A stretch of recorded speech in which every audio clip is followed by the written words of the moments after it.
प्रिय भक्तों, अगर आप सभी प्रकार के पूजा और उपाय करके थक चुके हैं तो आज हम आपको माता बगलामुखी का एक ऐसा चमत्कारी और शक्तिशाली मंत्र बताते हैं जिससे आपका काम पलक झपकते ही हो जाएगा। माता बगलामुखी का यह मंत्र शत्रुओं को परास्त करने और उन पर विजय पाने का सबसे बड़ा अस्त्र है। यह विरोधियों, बुरी नजर, काला जादू, वित्तीय असुरक्षा, कानूनी कठिनाइयों, पुरानी समस्याओं और दुर्घटनाओं से सुरक्षा प्रदान करता है। अगर किसी भी पक्ष में आपका कोई विरोधी है, जैसे कि अगर आप कोई बिजनेस करते हैं और आपका प्रतिद्वंदी आपसे ज्यादा शक्तिशाली है, तो यह मंत्र आपको उससे भी ज्यादा शक्तिशाली बना देगा और आप विजयी हो जाएंगे। अगर आप राजनेता हैं और चुनाव में विजयी होना चाहते हैं तो यह मंत्र एक ब्रह्मास्त्र है। आपको बता दें कि सबसे ज्यादा अगर कोई बगलामुखी माता की पूजा या मंत्र जाप करता है तो वह राजनेता ही है। अगर इम्तिहान में, सिविल सर्विसेज में, कॉम्पिटिटिव परीक्षाओं में एक अच्छा रैंक लेना चाहते हैं तो आपको आज ही इस मंत्र का जाप या श्रवण पूरा 108 बार नियमित रूप से करना प्रारंभ कर देना है।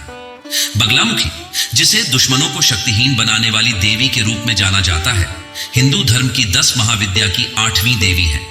इसमें दुश्मनों को निस्तब्ध कराने और स्थिर कराने की क्षमता है। चूंकि वह सुनहरे पीले रंग से संबंधित है, इसलिए उन्हें पीतांबरी के नाम से भी जाना जाता है। स्तंभिनी देवी, जिन्हें ब्रह्मास्त्र रूपिणी के नाम से भी जाना जाता है, एक शक्तिशाली देवी हैं जो अपने उपासकों को सहने वाली कठिनाइयों को नष्ट करने के लिए एक गदा या हथौड़े का इस्तेमाल करती है। देवी बगलामुखी ब्रह्मांड की मां के सबसे शक्तिशाली रूपों में से एक है। बगलामुखी को उनकी असीमित क्षमताओं के कारण सद्गुणों की संरक्षक और सभी बुराइयों का नाश करने वाला माना जाता है। यह बगलामुखी मंत्र अविश्वसनीय रूप से प्रभावी है। यह शक्तिशाली मंत्र भक्तों को खतरे से बचा सकता है और उन्हें अपने दुश्मनों को हराने में मदद कर सकता है। इस अत्यंत प्रभावशाली मंत्र ने बड़ी संख्या में भक्तों को लाभान्वित किया है। तो आइए माता बगलामुखी के इस महामंत्र का श्रवण कर लेते हैं। बस आपको इस मंत्र को अपने घर या दुकान पर मोबाइल फोन में चलाकर श्रवण करना है। साथ ही माता बगलामुखी के पवित्र स्वरूप को निहारना है और ध्यान रहे कि इस मंत्र को पूरा 108 बार या इससे भी ज्यादा श्रवण करें। वीडियो पसंद आए तो दिल से एक लाइक जरूर करें और हमारे चैनल मंत्र का ज्ञान को सब्सक्राइब अवश्य करें। कमेंट में जय माता बगलामुखी लिखना न भूलें। मंत्र इस प्रकार है। ॐ ह्रीं बगलामुखी सर्वदुष्टानां वाचं मुखं पदं सतम्बये जीवां कीलयं बुद्धिं विनाशय ह्रीं ॐ स्वाहा। ॐ ह्रीं बगलामुखी सर्वदुष्टानां वाचं मुखं पदं सतम्बये जीवां कीलयं बुद्धिं विनाशय ह्रीं ॐ स्वाहा। ॐ ह्रीं बगलामुखी सर्वदुष्टानां वाचं मुखं पदं सतम्बये जीवां कीलयं बुद्धिं विनाशय ह्रीं ॐ स्वाहा। ॐ ह्रीं बगलामुखी सर्वदुष्टानां वाचं मुखं पदं सतम्बये जीवां कीलयं बुद्धिं विनाशय ह्रीं ॐ स्वाहा।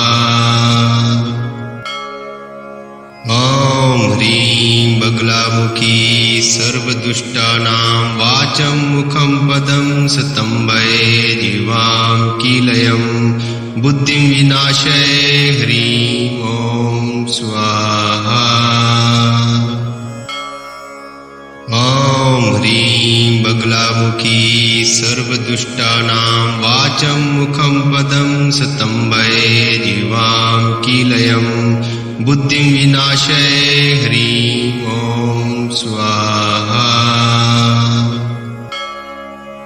ॐ ह्रीं बगलामुखी सर्वदुष्टानां वाचं मुखं पदं सतम्बये जीवां कीलयं बुद्धिं विनाशय ह्रीं ॐ स्वाहा।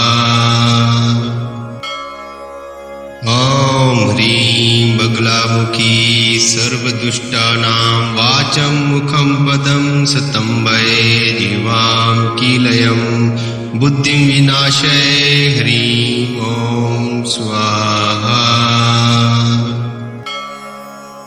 ॐ ह्रीं बगलामुखी सर्वदुष्टानां वाचं मुखं पदं स्तम्भये जीवां कीलयं बुद्धिं विनाशय ह्रीं ॐ स्वाहा।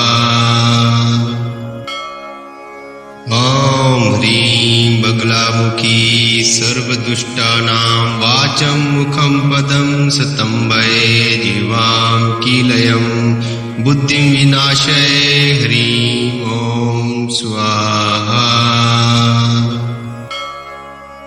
ॐ ह्रीं बगलामुखी सर्वदुष्टानां वाचं मुखं पदं स्तम्भये जीवां कीलयं बुद्धिं विनाशय ह्रीं ॐ स्वाहा।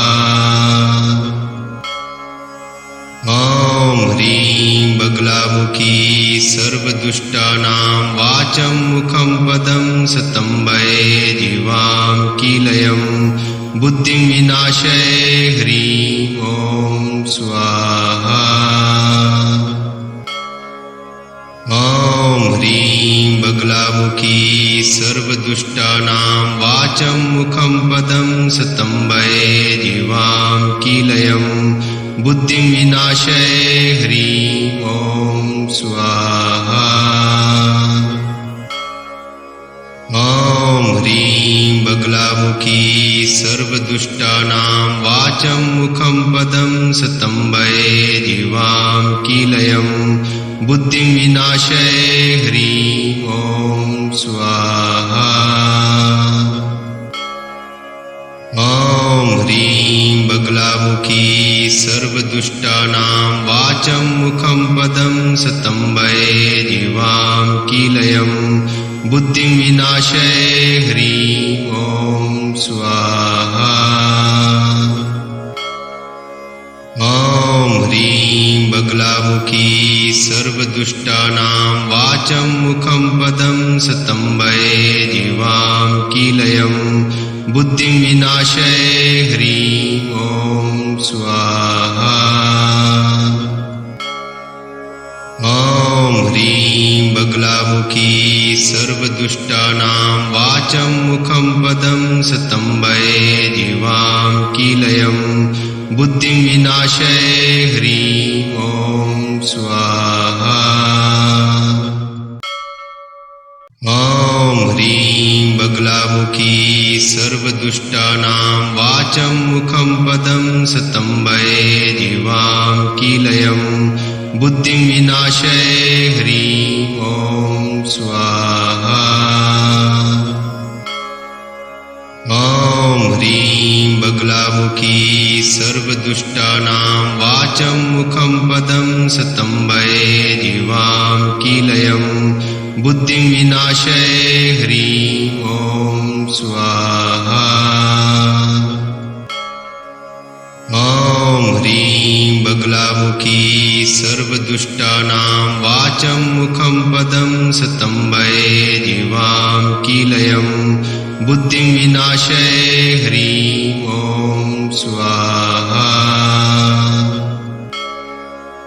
ॐ ह्रीं बगलामुखी सर्वदुष्टानां वाचं मुखं पदं स्तम्भये जीवां कीलयं बुद्धिं विनाशय ह्रीं ॐ स्वाहा। ॐ ह्रीं बगलामुखी सर्वदुष्टानां वाचं मुखं पदं स्तम्भये जीवां कीलयं बुद्धिं विनाशय ह्रीं ॐ स्वाहा।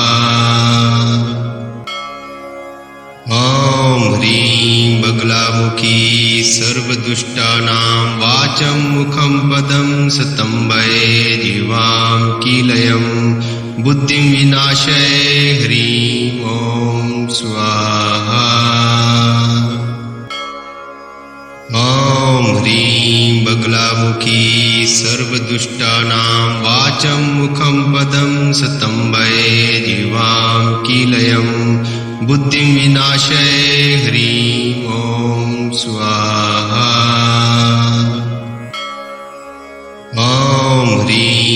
बगलामुखी सर्वदुष्टानां वाचं मुखं पदं स्तम्भये जीवां कीलयं बुद्धिं विनाशये ह्रीं ॐ स्वाहा ॐ ह्रीं बगलामुखी सर्वदुष्टानां वाचं मुखं पदं स्तम्भये जीवां कीलयं बुद्धिं विनाशये ह्रीं ॐ स्वाहा ॐ ह्रीं बगलामुखी सर्वदुष्टानां वाचं मुखं पदं स्तम्भये जीवां कीलयं बुद्धिं विनाशये ह्रीं ॐ स्वाहा ॐ ह्रीं बगलामुखी सर्वदुष्टानां वाचं मुखं पदं स्तम्भये जीवां कीलयं बुद्धिं विनाशये ह्रीं ॐ स्वाहा ॐ ह्रीं बगलामुखी सर्वदुष्टानां वाचं मुखं पदं स्तम्भये जीवां कीलयं बुद्धिं विनाशये ह्रीं ॐ स्वाहा ॐ ह्रीं बगलामुखी सर्वदुष्टानां वाचं मुखं पदं स्तम्भये जीवां कीलयं बुद्धिं विनाशये ह्रीं ॐ स्वाहा ॐ ह्रीं बगलामुखी सर्वदुष्टानां वाचं मुखं पदं स्तम्भये जीवां कीलयं बुद्धिं विनाशये ह्रीं ॐ स्वाहा ॐ ह्रीं बगलामुखी सर्वदुष्टानां वाचं मुखं पदं स्तम्भये जीवां कीलयं बुद्धिं विनाशये ह्रीं ॐ स्वाहा ॐ ह्रीं बगलामुखी सर्वदुष्टानां वाचं मुखं पदं स्तम्भये जीवां कीलयं बुद्धिं विनाशये ह्रीं ॐ स्वाहा ॐ ह्रीं बगलामुखी सर्वदुष्टानां वाचं मुखं पदं स्तम्भये जीवां कीलयं बुद्धिं विनाशये ह्रीं ॐ स्वाहा ॐ ह्रीं बगलामुखी सर्वदुष्टानां वाचं मुखं पदं स्तम्भये जीवां कीलयं बुद्धिं विनाशये ह्रीं ॐ स्वाहा ॐ ह्रीं बगलामुखी सर्वदुष्टानां वाचं मुखं पदं स्तम्भये जीवां कीलयं बुद्धिं विनाशये ह्रीं ॐ स्वाहा ॐ ह्रीं बगलामुखी सर्वदुष्टानां वाचं मुखं पदं स्तम्भये जीवां कीलयं बुद्धिं विनाशये ह्रीं ॐ स्वाहा ॐ ह्रीं बगलामुखी सर्वदुष्टानां वाचं मुखं पदं स्तम्भये जीवां कीलयं बुद्धिं विनाशये ह्रीं ॐ स्वाहा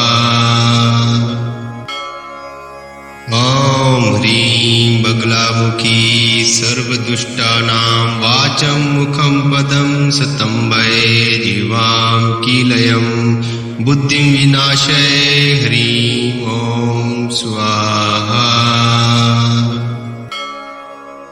ॐ ह्रीं बगलामुखी सर्वदुष्टानां वाचं मुखं पदं स्तम्भये जीवां कीलयं बुद्धिं विनाशये ह्रीं ॐ स्वाहा ॐ ह्रीं बगलामुखी सर्वदुष्टानां वाचं मुखं पदं सतम्बये जीवां कीलयं बुद्धिं विनाशय ह्रीं ॐ स्वाहा। ॐ ह्रीं बगलामुखी सर्वदुष्टानां वाचं मुखं पदं सतम्बये जीवां कीलयं बुद्धिं विनाशय ह्रीं ॐ स्वाहा। ॐ ह्रीं बगलामुखी सर्वदुष्टानां वाचं मुखं पदं सतम्बये जीवां कीलयं बुद्धिं विनाशय ह्रीं ॐ स्वाहा। ॐ ह्रीं बगलामुखी सर्वदुष्टानां वाचं मुखं पदं सतम्बये जीवां कीलयं बुद्धिं विनाशय ह्रीं ॐ स्वाहा। ॐ ह्रीं बगलामुखी सर्वदुष्टानां वाचं मुखं पदं सतम्बये जीवां कीलयं बुद्धिं विनाशय ह्रीं ॐ स्वाहा। ॐ ह्रीं बगलामुखी सर्वदुष्टानां वाचं मुखं पदं सतम्बये जीवां कीलयं बुद्धिं विनाशय ह्रीं ॐ स्वाहा।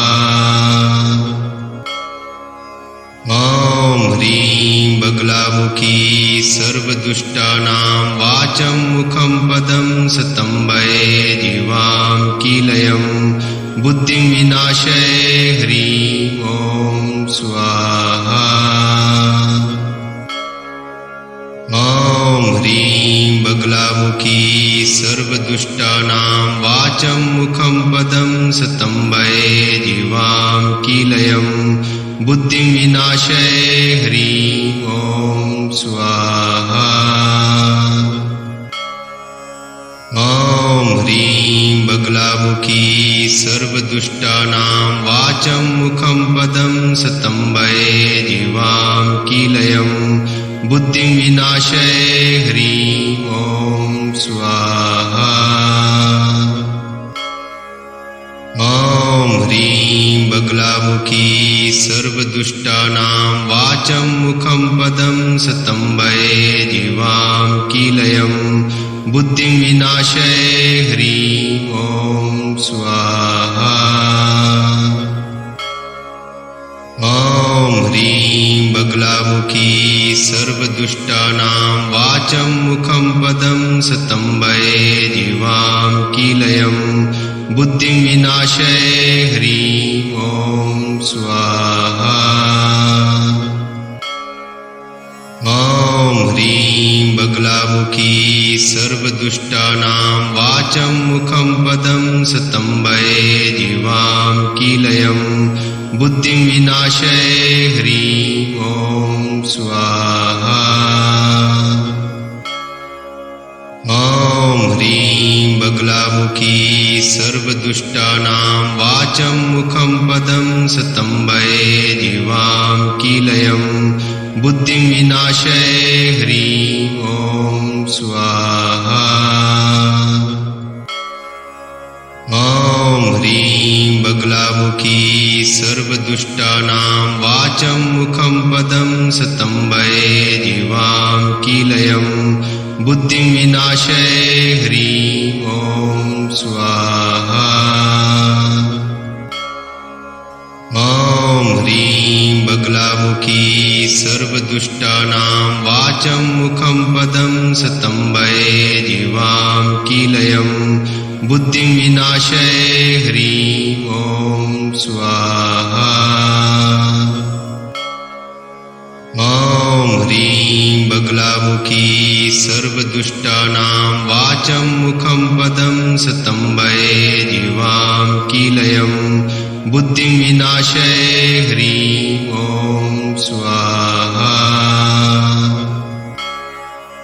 ॐ ह्रीं बगलामुखी सर्वदुष्टानां वाचं मुखं पदं सतम्बये जीवां कीलयं बुद्धिं विनाशय ह्रीं ॐ स्वाहा।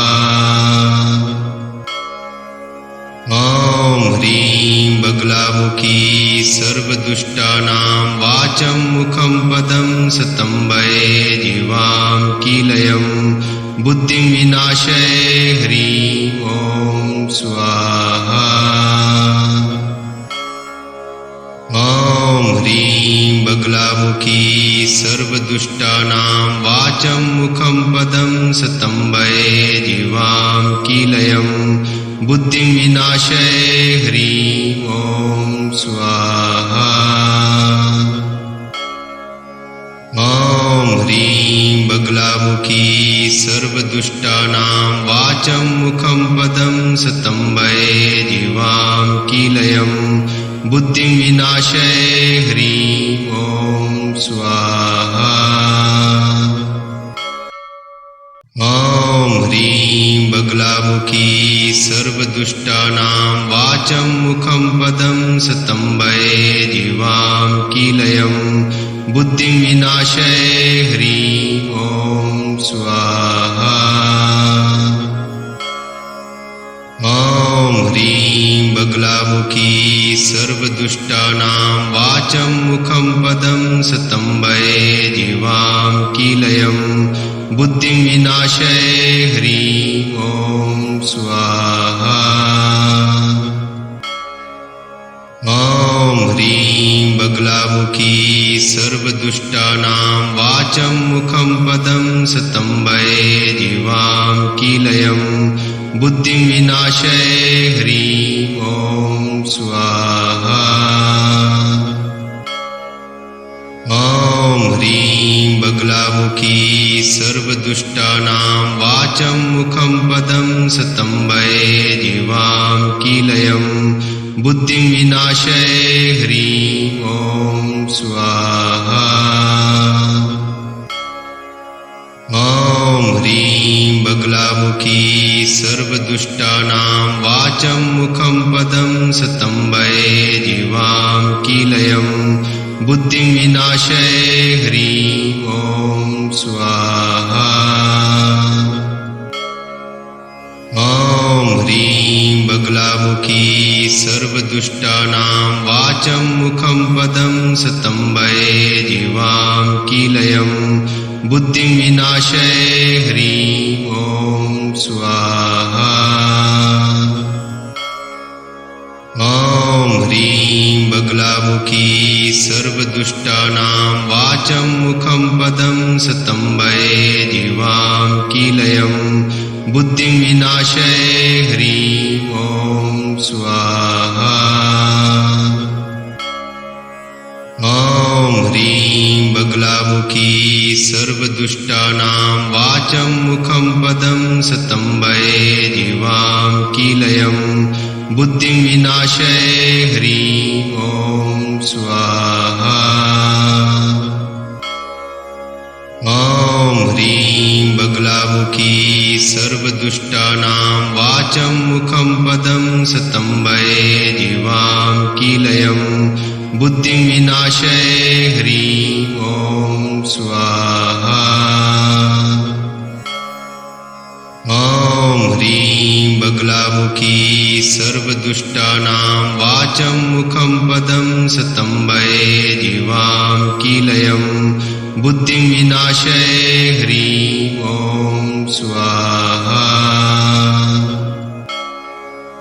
ॐ ह्रीं बगलामुखी सर्वदुष्टानां वाचं मुखं पदं स्तम्भये जीवां कीलयं बुद्धिं विनाशय ह्रीं ॐ स्वाहा। ॐ ह्रीं बगलामुखी सर्वदुष्टानां वाचं मुखं पदं स्तम्भये जीवां कीलयं बुद्धिं विनाशय ह्रीं ॐ स्वाहा। ॐ ह्रीं बगलामुखी सर्वदुष्टानां वाचं मुखं पदं स्तम्भये जीवां कीलयं बुद्धिं विनाशय ह्रीं ॐ स्वाहा।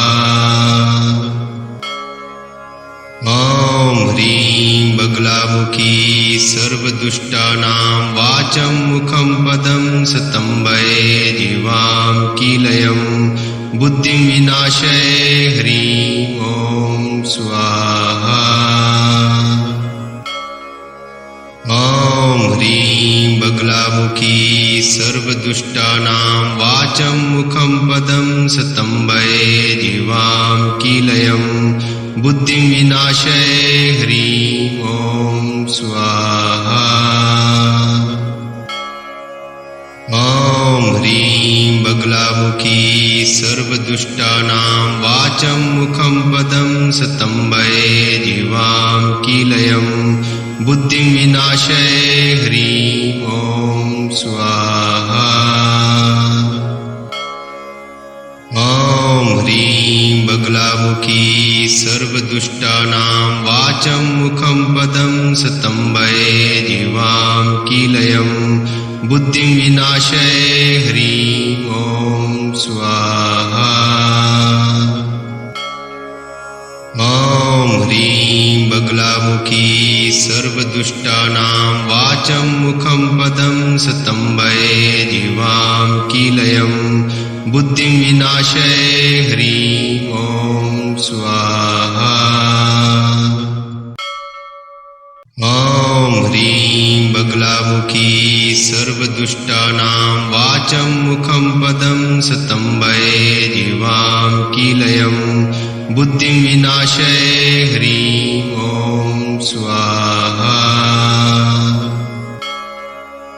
ॐ ह्रीं बगलामुखी सर्वदुष्टानां वाचं मुखं पदं स्तम्भये जीवां कीलयं बुद्धिं विनाशय ह्रीं ॐ स्वाहा। ॐ ह्रीं बगलामुखी सर्वदुष्टानां वाचं मुखं पदं स्तम्भये जीवां कीलयं बुद्धिं विनाशय ह्रीं ॐ स्वाहा। ॐ ह्रीं बगलामुखी सर्वदुष्टानां वाचं मुखं पदं स्तम्भये जीवां कीलयं बुद्धिं विनाशय ह्रीं ॐ स्वाहा। ॐ ह्रीं बगलामुखी सर्वदुष्टानां वाचं मुखं पदं स्तम्भये जीवां कीलयं बुद्धिं विनाशय ह्रीं ॐ स्वाहा। ॐ ह्रीं बगलामुखी सर्वदुष्टानां वाचं मुखं पदं स्तम्भये जीवां कीलयं बुद्धिं विनाशय ह्रीं ॐ स्वाहा। ॐ ह्रीं बगलामुखी सर्वदुष्टानां वाचं मुखं पदं स्तम्भये जीवां कीलयं बुद्धिं विनाशय ह्रीं ॐ स्वाहा। ॐ ह्रीं बगलामुखी सर्वदुष्टानां वाचं मुखं पदं स्तम्भये जीवां कीलयं बुद्धिं विनाशय ह्रीं ॐ स्वाहा। ॐ ह्रीं बगलामुखी सर्वदुष्टानां वाचं मुखं पदं स्तम्भये जीवां कीलयं बुद्धिं विनाशय ह्रीं ॐ स्वाहा। ॐ ह्रीं बगलामुखी सर्वदुष्टानां वाचं मुखं पदं स्तम्भये जीवां कीलयं बुद्धिं विनाशय ह्रीं ॐ स्वाहा। ॐ ह्रीं बगलामुखी सर्वदुष्टानां वाचं मुखं पदं स्तम्भये जीवां कीलयं बुद्धिं विनाशय ह्रीं ॐ स्वाहा। ॐ ह्रीं बगलामुखी सर्वदुष्टानां वाचं मुखं पदं सतम्बये जीवां कीलयं बुद्धिं विनाशये ह्रीं ॐ स्वाहा। ॐ ह्रीं बगलामुखी सर्वदुष्टानां वाचं मुखं पदं सतम्बये जीवां कीलयं बुद्धिं विनाशये ह्रीं ॐ स्वाहा। ॐ ह्रीं बगलामुखी सर्वदुष्टानां वाचं मुखं पदं सतम्बये जीवां कीलयं बुद्धिं विनाशये ह्रीं ॐ स्वाहा। ॐ ह्रीं बगलामुखी सर्वदुष्टानां वाचं मुखं पदं सतम्बये जीवां कीलयं बुद्धिं विनाशये ह्रीं ॐ स्वाहा। ॐ ह्रीं बगलामुखी सर्वदुष्टानां वाचं मुखं पदं सतम्बये जीवां कीलयं बुद्धिं विनाशये ह्रीं ॐ स्वाहा। ॐ ह्रीं बगलामुखी सर्वदुष्टानां वाचं मुखं पदं सतम्बये जीवां कीलयं बुद्धिं विनाशये ह्रीं ॐ स्वाहा। ॐ ह्रीं बगलामुखी सर्वदुष्टानां वाचं मुखं पदं सतम्बये जीवां कीलयं बुद्धिं विनाशये ह्रीं ॐ स्वाहा। ॐ ह्रीं बगलामुखी सर्वदुष्टानां वाचं मुखं पदं सतम्बये जीवां कीलयं बुद्धिं विनाशये ह्रीं ॐ स्वाहा। ॐ ह्रीं बगलामुखी सर्वदुष्टानां वाचं मुखं पदं सतम्बये जीवां कीलयं बुद्धिं विनाशये ह्रीं ॐ स्वाहा। ॐ ह्रीं बगलामुखी सर्वदुष्टानां वाचं मुखं पदं सतम्बये जीवां कीलयं बुद्धिं विनाशये ह्रीं ॐ स्वाहा। ॐ ह्रीं बगलामुखी सर्वदुष्टानां वाचं मुखं पदं सतम्बये जीवां कीलयं बुद्धिं विनाशये ह्रीं ॐ स्वाहा। ॐ ह्रीं बगलामुखी सर्वदुष्टानां वाचं मुखं पदं सतम्बये जीवां कीलयं बुद्धिं विनाशये ह्रीं ॐ स्वाहा। ॐ ह्रीं बगलामुखी सर्वदुष्टानां वाचं मुखं पदं सतम्बये जीवां कीलयं बुद्धिं विनाशये ह्रीं ॐ स्वाहा। ॐ ह्रीं बगलामुखी सर्वदुष्टानां वाचं मुखं पदं सतम्बये जीवां कीलयं बुद्धिं विनाशये ह्रीं ॐ स्वाहा। ॐ ह्रीं बगलामुखी सर्वदुष्टानां वाचं मुखं पदं सतम्बये जीवां कीलयं बुद्धिं विनाशये ह्रीं ॐ स्वाहा। ॐ ह्रीं बगलामुखी सर्वदुष्टानां वाचं मुखं पदं सतम्बये जीवां कीलयं बुद्धिं विनाशये ह्रीं ॐ स्वाहा। ॐ ह्रीं बगलामुखी सर्वदुष्टानां वाचं मुखं पदं सतम्बये जीवां कीलयं बुद्धिं विनाशय ह्रीं ॐ स्वाहा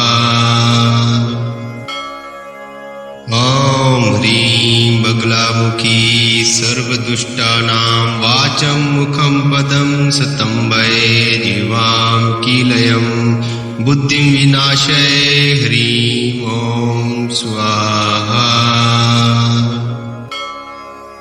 ॐ ह्रीं बगलामुखी सर्वदुष्टानां वाचं मुखं पदं स्तम्भये जीवां कीलयं बुद्धिं विनाशय ह्रीं ॐ स्वाहा